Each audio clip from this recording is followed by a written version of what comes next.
Hello viewers, আসসালামু আলাইকুম। সকালে প্রথমেই খেয়েছিলাম ভুনা খিচুড়ি, সাথে ছিল ডিম ভাজি, বাদাম ভর্তা আর লেবু চিপড়ে খেয়েছিলাম। আলহামদুলিল্লাহ ভাল লাগছে।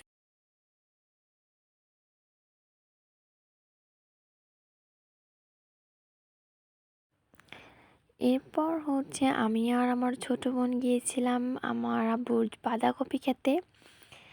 এইখানে ফুলকপি আর বাঁধাকপি এই দুইটা কপি চাষ করা হয়।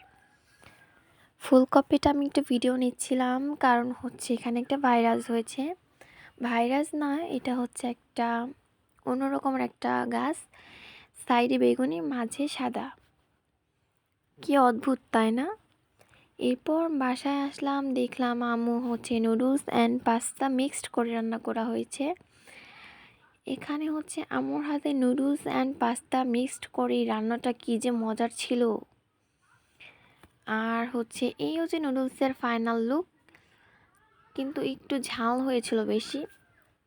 তবু আমি যেহেতু ঝাল পছন্দ করি, সো এটা আমার কাছে কোনো ব্যাপার না। নুডলস অ্যান্ড পাস্তা মিক্সড করে রান্নাটা কী যে মজা হয়েছিল, এত মজা, এত স্বাদ ছিল কেন? আচ্ছা যাই হোক, আমি খাই, তোমরা লাইক কমেন্ট শেয়ার করবা কিন্তু অবশ্যই। এরপর দুপুরেই খেয়েছিলাম হাঁসের মাংস দিয়ে চিতই পিঠা। এটা আমার হাতের রান্না, কী যে মজা ছিল। হাঁসের মাংস দিয়ে চিতই পিঠা খেয়েছিলাম। আলহামদুলিল্লাহ, সারাদিনের খাবার ছিল।